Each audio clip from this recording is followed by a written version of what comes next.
గౌరవనీయులు జిల్లా పార్టీ అధ్యక్షులు సోదరులు తోట ఆగయ్య గారు, గౌరవనీయులు చొప్పదండి మాజీ శాసనసభ్యులు సోదరులు సుంకె రవిశంకర్ గారు, గౌరవనీయులు వేములవాడ నియోజకవర్గ బీఆర్ఎస్ పార్టీ ఇన్ఛార్జ్ పెద్దలు గౌరవనీయులు శ్రీ చలిమెడ లక్ష్మీ నరసింహారావు గారు, గౌరవ జిల్లా పరిషత్ మాజీ అధ్యక్షురాలు మా సోదరి శ్రీమతి అరుణ రాఘవరెడ్డి గారు, సోదరుడు ఏనుగు మనోహర్ రెడ్డి గారు, అదేవిధంగా ఈరోజు మరి 5 సంవత్సరాల పాటు ఇటు సిరిసిల్ల అటు వేములవాడ 2 మున్సిపల్ పట్టణాలలో ప్రజల కోసం ప్రజా సమస్యల పరిష్కారం కోసం కష్టపడి పనిచేసి ఈరోజు మీ అందరి సమక్షంలో మన పార్టీ తరపున పెద్దలు కేసీఆర్ గారి ఆదేశం మేరకు వారి సేవలకు వారి యొక్క పనితనానికి గుర్తింపుగా ఒక చిరు సత్కారాన్ని మన పార్టీ తరపున అందజేసుకుందాము అనే ఆలోచనలో భాగంగా ఈరోజు ఈ కార్యక్రమంలో మమేకమైన మా వేములవాడ మరియు సిరిసిల్ల పట్టణ మున్సిపల్ కౌన్సిలర్లకి, మున్సిపల్ కోఆపరేషన్ సభ్యులకి, సిరిసిల్ల మున్సిపల్ చైర్పర్సన్ సోదరి శ్రీమతి జిందం కళా చక్రపాణి గారు, అదేవిధంగా వేములవాడ మున్సిపల్ చైర్పర్సన్ సోదరి శ్రీమతి రామతీర్థపు మాధవి రాజు గారు, అదే మాదిరిగా ఇక్కడ వైస్ చైర్పర్సన్ గారు శ్రీనివాస్ గారు, మంచి శ్రీనివాస్ గారు, అదేవిధంగా మిగతా మిత్రులందరికీ పేరు పేరున హృదయపూర్వకంగా నమస్కారం, హృదయపూర్వకంగా మీ అందరికీ ధన్యవాదాలు ఈ కార్యక్రమంలో పాల్పంచుకున్నందుకు. మున్సిపాలిటీకి సంబంధించి సాధారణంగా ఒక మాట చెప్తా ఉంటారు ఉర్దూలో, బల్దియా అంటారు మున్సిపాలిటీని. కానీ బల్దియా అంటేనే ఖాయా పియా చల్దియా, అంటే తిన్నామా, చాయ్ ఏదో బిస్కెట్ తిన్నామా, చాయ్ తాగినామా, పోయినామా అన్నట్టుంటుంది తప్ప ఖాయా పియా చల్దియా తప్ప బల్దియాలో ఏం పని కాదు అనే ఒక అర్థం వచ్చేటట్టు దాని గురించి అట్లా గతంలో చాలా చిన్నగా మాట్లాడుతున్నారు. కానీ పెద్దలు కేసీఆర్ గారి నేతృత్వంలో మన పార్టీ తెలంగాణ రాష్ట్రం ఏర్పడ్డ మొట్టమొదటి రోజే అధికారంలోకి వచ్చిన తర్వాత ఒక ప్రణాళిక ప్రకారం పల్లె కానీ పట్టణం కానీ అభివృద్ధి చేసుకోవాలి, ప్రణాళికబద్ధంగా ఒక పల్లెలో ఏమేమి సౌలతులు ఉండాలి, పట్టణంలో ఏమేమి సౌలతులు ఉండాలని చెప్పి ప్రభుత్వమే ఆలోచించి విధులు మాత్రమే గుర్తు చేయడం కాకుండా నిధులు కూడా సమకూర్చి, అంటే ఇటు మున్సిపల్ కౌన్సిలర్లకు కానీ అటు సర్పంచ్లకు కానీ చెట్లు నాటు నుంచి మొదలు పెడితే పారిశుద్ధ్యం, ఇంటింటికి మంచినీళ్ళు ఇచ్చుడు, పార్కులు, స్ట్రీట్ లైట్స్, పల్లె ప్రకృతి వనాలు, పట్టణ ప్రకృతి వనాలు, డంపింగ్ యార్డులు, శ్మశాన వాటికలు, ఈ రకంగా బ్రహ్మాండంగా ఎట్లా ప్రణాళికబద్ధంగా పనిచేయవచ్చునో మొత్తం భారతదేశానికి చూపెట్టింది ఖచ్చితంగా తెలంగాణ రాష్ట్రమని ఘంటాపదంగా ఇవాళ మనందరం గర్వంగా చెప్పొచ్చు. నేను చెప్పేదేదో ఊరికేనే మన డబ్బా మనం కొట్టుకోవడం కోసం చెప్తలేదు. కేంద్ర ప్రభుత్వం మనకిచ్చిన అవార్డులే దానికి నిదర్శనం అనే మాట నేను మీకు గుర్తు చేస్తా ఉన్నా. మీకు తెలుసు, తెలంగాణ జనాభా భారతదేశంలో మొత్తం దేశ జనాభాలో చూసుకుంటే 3% కంటే తక్కువ, 3% కంటే తక్కువ జనాభా భారతదేశంలో తెలంగాణది. కానీ భారతదేశంలో అత్యుత్తమ గ్రామాలు ఎక్కడున్నాయి, అతి మంచి గ్రామాలు ఎక్కడున్నాయి, ఎక్కడ ప్రణాళికబద్ధంగా పని జరుగుతున్నది అని కేంద్ర ప్రభుత్వం వాళ్ళ గ్రామీణాభివృద్ధి శాఖ గ్రామీణ స్వచ్ఛ సర్వేక్షణ నిర్వహించి అవార్డులు ఇస్తే 3% కంటే తక్కువ జనాభా ఉన్న తెలంగాణ కేసీఆర్ గారి నాయకత్వంలో 30% అవార్డులు గెలుచుకున్న విషయాన్ని నేను మీకు గుర్తు చేస్తా ఉన్నా. అంటే ఎక్కడ 3% జనాభా, ఎక్కడ భారతదేశం మొత్తానికి ఆదర్శంగా 30% అవార్డులు, ఒక్కసారి మీరు యాడ్ చేసుకోండి. అట్లాగే పల్లెలు మాత్రమే కాదు, పట్టణాలలో కూడా భారతదేశంలోనే 2వ అతిపెద్ద సంఖ్యలో అవార్డులు, మనకంటే 3.5 రెట్లు పెద్దగా ఉంటుంది మహారాష్ట్ర. ఆ మహారాష్ట్ర తర్వాత వాళ్ళకి 28, 29 అవార్డులు వస్తే 26 అవార్డులు అత్యుత్తమ మున్సిపాలిటీలకు గెలుచుకొని భారతదేశానికి ఆదర్శంగా పట్టణాభివృద్ధిలో కూడా నిలబడ్డది మన తెలంగాణ కేసీఆర్ గారి నాయకత్వంలో. ఇదేదో మాటలతోనో, ఊకదంపుడు ఉపన్యాసాలతోనో, లేదా చిల్లర మల్లర బజారు భాషతోనో కాలేదు. ఒక ప్రణాళికబద్ధమైన అభివృద్ధి, ఒక ఆలోచనతో ఉన్న ముఖ్యమంత్రి ఆయన విజన్కు అనుగుణంగా మరి పనిచేసిన మున్సిపల్ చైర్మన్లు, కౌన్సిలర్లు, అదేవిధంగా గ్రామ పంచాయతీ సర్పంచులు, ఎంపీటీసీలు, వార్డు మెంబర్లు, ఉప సర్పంచులు, ఎమ్మెల్యేలు, జెడ్పీటీసీలు అందరూ కలిసికట్టుగా సమిష్టిగా పనిచేస్తే ఇది సాధ్యమైంది తప్ప జిల్లా పరిషత్ చైర్మన్లతో సహా అందరం కలిసికట్టుగా పనిచేస్తే సాధ్యమైంది తప్ప ముఖ్యమంత్రి గారు పైన కూర్చొని నోట్లకెళ్ళి ఒక మాట అనగానే అది జీవో అయిపోదు. ముఖ్యమంత్రి గారు ఒక డైలాగ్ కొట్టగానే ఇక్కడ రోడ్లు పరిశుభ్రం కావు. ముఖ్యమంత్రి గారు ఒక ఉపన్యాసం చెప్పగానే ఇక్కడ నీళ్లు పొంగుకుంటూ రావు. ఇవన్నీ కావాలంటే పనితనం ఉండాలి, పని చేసే తెలివి ఉండాలి. అది కేసీఆర్ గారికి ఉన్నది కాబట్టే 9.5 సంవత్సరాలలో బ్రహ్మాండమైన కార్యక్రమాలు చేసింది. ఇప్పుడే సోదరి మాధవి చెప్పింది, సరిగ్గా 2014కు ముందు వేములవాడ కానీ సిరిసిల్ల పట్టణాలు కానీ పరిస్థితి ఏందో మీరే యాద్ చేసుకోండి. నేను 2009లో మొట్టమొదటిసారి ఎమ్మెల్యే అయినా సిరిసిల్లకు. నాకు యాదుకున్నది, ఎండాకాలం వచ్చిందంటే భయం అవుతుండే. ఎండాకాలం వచ్చిందంటే ఊళ్ళలో పోవాలంటే భయం, పట్టణంలో తిరగాలంటే భయం. ఎందుకు? ఎక్కడ పోతే అక్కడ బిందెలు అడ్డం పెడుతురు, ఎక్కడ పోతే అక్కడ కుండలు అడ్డం పెడుతురు, లొల్లి లొల్లి ఉంటుండే. ఎందుకు? మంచినీళ్ళు లేవు, ట్యాంకర్లు. నాకు యాదుకున్నది, నేను మొదటిసారి ఎమ్మెల్యే అయినప్పుడు నా సొంత ఖర్చులతోని 4-5 ట్యాంకర్లు పెట్టి, లారీలు పెట్టి ట్యాంకర్లు పెట్టి సొంత ఖర్చులతోని ఆ రోజు గల్లీ గల్లీకి నీళ్లు వేయాల్సిన పరిస్థితి వచ్చింది. సొంత ఖర్చులతో మోటార్లు బోర్లు లేపించినాం. ఆనాడు 2009 నుంచి 14 వరకు అప్పుడున్న ప్రభుత్వం, కాంగ్రెస్ ప్రభుత్వం పట్టించుకోకపోతే ఇక్కడున్న ఎమ్మెల్యేలం సొంత ఖర్చులతోని పైసలు పెట్టుకొని మరీ పనిచేసినాం. కానీ 14లో ఎప్పుడైతే తెలంగాణ వచ్చిందో 14 నుంచి 23 డిసెంబర్ వరకు దాదాపు 9.5 సంవత్సరాలు మనం ఎన్నడూ ఇది కాంగ్రెస్ కౌన్సిలర్ వార్డు, ఇది టీఆర్ఎస్ కౌన్సిలర్ వార్డు అని చూడలే. సంకుచిత రాజకీయం చేయలే. ఎక్కడ ఉన్న ప్రజలు మన వాళ్ళే, వాళ్ళకు మేలు చేయాలని చూసినాం. ఆ రకంగానే పనిచేసినాం కాబట్టే ఇవాళ వేములవాడ అయినా సిరిసిల్ల అయినా రాష్ట్రంలోని 142 మన హయాంలో ఉన్న మున్సిపల్ పట్టణాలు అన్నిటినీ కూడా సమదృష్టితో చూసినాం కాబట్టే ఇలా మీరు కరీంనగర్ పోయినా అద్భుతంగా కొత్తదనం కనబడుతుంది. చొప్పదండి, దాన్ని రవిశంకర్ గారు చిన్న గ్రామ పంచాయతీని మున్సిపాలిటీ చేసింది. ఒకరోజు నా దగ్గరకు వచ్చి డబ్బులు అడిగింది, అన్న నాకు రోడ్డుకు మధ్యలో డివైడర్ కావాలి, లైట్లు పెట్టాలి, పైసలు కావాలన్నాడు. ఆడునే పైసలు లేవని నేను చెప్పి ఎలగొట్టినా. ఆయన ఊకోలే, కేసీఆర్ గారి దగ్గర పోయిండు. సార్ రామన్న పైసలు లేవంటుండు, మరి ఏం చేయాలని అడిగిండు. ఇక సార్ పెద్ద మనసు ఉన్నాడు కాబట్టి వెంటనే 33 కోట్ల రూపాయలు రవిశంకర్ గారికి, చిన్న మున్సిపాలిటీ చొప్పదండి, దానికి కూడా వెంటనే ఇచ్చి పంపించిండు. ఈ ఆసుపత్రికి చాలా చేసింది. నేను ఎందుకు చెప్తున్నా అంటే చిన్న పెద్ద అని చూడలే. కరీంనగర్ కార్పొరేషన్, రామగుండం కార్పొరేషన్, పెద్దపల్లి ఒక చిన్న గ్రామ పంచాయతీ ఉండే, దాన్ని మున్సిపాలిటీ చేసుకున్నాం, జిల్లా కేంద్రం చేసుకున్నాం. సిరిసిల్ల నేను ఒకటే అడుగుతున్నా, ఇలా నేను తిరుగుతున్నప్పుడు మనసులో ఆలోచిస్తూ ఉంటాను. 2014కు ముందు సిరిసిల్ల ఎట్లుండే, 2014 తర్వాత ఎట్లయింది. అందుకే నేను కళ గారికి అదేవిధంగా మా మాధవి గారికి చెప్పిన, నేను అమ్మ మీరు ఏం బాధపడాల్సిన అవసరం లేదు, ఎందుకంటే అందరం పుడతాము, ఏదో ఒకరోజు భూమికి వెళ్ళిపోతాం.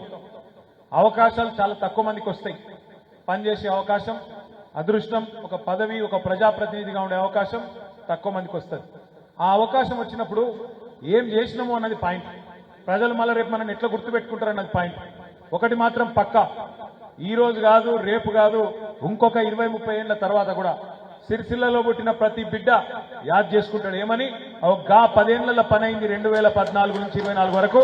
ఒకప్పుడు కేసీఆర్ గారి నాయకత్వంలోనే పని అయింది. ఎట్లున్న సిరిసిల్ల ఎట్లయింది, ఎట్లున్న వేములవాడ ఎట్లయింది అని చెప్పి యాద్ చేసుకుంటారు. అందులో మీరిద్దరు అదృష్టవంతులు, ఎందుకంటే మీ హయాంలో 100 కోట్ల పనులైనవి. ఒక్కొక్క వార్డు బ్రహ్మాండంగా పని చేసుకున్నారు. ఆ స్థాయిలో పని చేసి ప్రజలకు చూపెట్టారు. కానీ ఒకటే ఒక చిన్న బాధ ఉంది. నేనేమనుకున్నా అంటే ఈసారి తప్పకుండా మళ్ళీ 3వసారి మన ప్రభుత్వం వస్తుంది. 2వసారి నా మీద చాలా ఒత్తిడి ఉండే. చక్రపాణి గారు నా ఎంబడబడ్డాడు, అన్న మనం అండర్ గ్రౌండ్ డ్రైనేజ్ చేయాలి. నేనేమన్నా అంటే వద్దు చక్రన్న, ఇప్పుడు చేయకు, ఎందుకంటే నేను కరీంనగర్లో చూసిన ఒకసారి రోడ్లు తవ్వితే మళ్ళా 6-7 ఏళ్ళు పట్టింది. అట్లయితే ప్రజలు తిట్టుకుంటారు, 5-6 ఏళ్ళు మనకు మంచిది కాదు, మళ్ళా అంత మురికి అవుతుంది, వద్దు, 3వసారి గెలిచినాక బ్రహ్మాండంగా చేసుకుందాం, అప్పటిదాకా జర ఆగు అని చెప్పి ఆపిన. సరేగా మన దురదృష్టం, ఈ కొత్త ప్రభుత్వం కొత్త నిధులు ఇచ్చుడు కాదు, ఉన్న నిధులనే ఆపేస్తాడు. వీళ్ళు ఎంత పిచ్చోళ్ళు అంటే, సిరిసిల్ల ప్రజల మనసు గెలవాలంటే, వేములవాడ ప్రజల మనసు గెలవాలంటే కేసీఆర్ గారు ఇచ్చిన దానికంటే ఎక్కువ చేయాలి కదా. కేసీఆర్ చేసిన దానికంటే ఎక్కువ పని చేసి ఇగో మేము ఆయన కంటే బాగా చేసినామని చెప్పుకోవాలి. కానీ వీళ్ళు ఎట్లున్నారు, ఉన్న గీతను చెరిపేసే ప్రయత్నం చేస్తాను. నేను అధికారంలో ఉండగా చివరి 6 నెలల్లో మన మున్సిపల్ చైర్మన్ గారి విజ్ఞప్తి మేరకు సిరిసిల్ల పట్టణానికి ప్రత్యేకంగా, ఎందుకంటే మున్సిపల్ మంత్రిగా నేనే ఉన్నా కాబట్టి, ఒక 40 కోట్లు మంజూరు చేసినాం. ఆఖరిలో చిన్న చిన్న పనులుంటే వార్డులలో దెబ్బదెబ్బన చేద్దామని చెప్పి మంజూరు చేసిన. ఈ ప్రభుత్వం వచ్చినాక కాంగ్రెస్ ప్రభుత్వం వచ్చినాక ఎంత కుత్సితమైన బుద్ధి అంటే, ఎంత చిన్న మనసు, ఎంత కురుస బుద్ధి అంటే ఆ 40 కోట్లను కేవలం సిరిసిల్ల కాబట్టే పక్కకు పెట్టేసింది. ఒక సిరిసిల్ల మీద పగబట్టినట్టు అట్లా కార్యక్రమాలు. పోనీ బయట అంతా ఏమైనా ఉద్ధరించినా అంటే కొత్తగా ఎక్కడ ఒక పైసా ఇచ్చింది లేదు. ఏమైందా మరి, ఏం చేసిండ్రు సంవత్సరంలో అంటే ఒకటి మాత్రం చేసింది. 1,40,000 కోట్ల అప్పు మాత్రం చేసింది రేవంత్ రెడ్డి ప్రభుత్వం. 1,40,000 కోట్ల అప్పు చేసిండు. పోనీ కొత్తగా ఒక ఇటుక పెట్టిండా, ఒక దగ్గర మోరి కట్టిండా, ఒక కొత్త నల్ల పెట్టిండా, ఒక కొత్త స్కీమ్ పెట్టిండా, ఒక ఆడబిడ్డకు తులం బంగారం ఇచ్చిండా, మన ఆడబిడ్డకు 2,500 రూపాయలు ఇచ్చిండా, ఒక్క రైతుకు 15,000 ఇచ్చిండా ఖాతాలంటే ఎవ్వలకు చేసిందేమి లేదు. బస్సు ఫ్రీ అన్నారు, తులం బంగారం అన్నారు, ఫ్రీ స్కూటీలు అన్నారు, మీకు సిలిండర్ 500కి అన్నారు, కరెంటు ఫ్రీ అన్నారు. మాటలు మాత్రం కోటలు దాటినాయి కానీ చేతలు మాత్రం కడప దాటలేవు.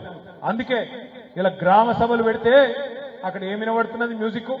కాంగ్రెస్ వాళ్ళను ఎక్కడన్నా దొరికితే తనటట్టే ఉన్నారు. గసండి పరిస్థితి ఇవ్వాలి. మీరు చూడండి, కాంగ్రెస్ వాళ్ళ మీద కోపం, ఎమ్మెల్యేల మీద కోపం, ప్రభుత్వం మీద కోపం. పాపం ఇవాళ అధికారులు బలైతా ఉన్నారు. రేవంత్ రెడ్డి గారి ప్రభుత్వం యొక్క అసమర్థ వైఖరి వల్ల, వీళ్ళ చాతగాంతనం వల్ల అధికారులు బలైతా ఉన్నారు. ఎక్కడికక్కడ అధికారులను నిలదీస్తా ఉన్నారు. నేను అడుగుతున్నా, ఒక్కసారి మీరు ఆలోచించమని కోరుతా ఉన్నా. ప్రభుత్వం వచ్చిన కొత్తలో డిసెంబర్ 2023లోనే ఆనాడు 1,06,00,000 అప్లికేషన్లు తీసుకున్నారు ప్రజాపాలన పేరు మీద. 1,06,00,000 అందులో ఏమేమి అడిగినారు? ఒకటే అప్లికేషన్లు అన్ని ఇండ్రి, ఎవరికి రేషన్ కార్డులు కావాలి, ఎవరికి పెన్షన్లు కావాలి, ఎవరికి రైతు భరోసా కావాలి, ఎవరికి నెలకు 2,500 కావాలి, ఎవరికి సిలిండర్ కావాలి, ఎవరికి కరెంటు ఫ్రీ కావాలి, అన్ని రాయిండ్రి మాకు ఇయ్యండ్రి అన్నారు. ఇది ఎప్పుడు? డిసెంబర్ 2023లో ప్రజాపాలన అన్నారు. 1,06,00,000 దరఖాస్తులు తీసుకున్నారు. తీసుకొని మరి సంవత్సరం దాటిపోయింది. ఏమైందా మళ్ళా అంటే మళ్ళా దరఖాస్తు పెట్టురంటారు. దేనికి మళ్ళా దరఖాస్తు? ఇందిరా మిల్లుకు పెట్టు, కుల గణన అని చెప్పి మళ్ళా ఇంటికి సర్వే. ఇలా ఎవడన్నా బతుకుతున్నా ఈ ప్రభుత్వంలో అంటే ఒక జిరాక్స్ షాపులకు మాత్రం గిరాకీ బాగున్నారు. ఏడబడతాడు జిరాక్స్ షాపులలో మాత్రం తీసిందే తీసుడు, ఇచ్చిందే ఇచ్చుడు.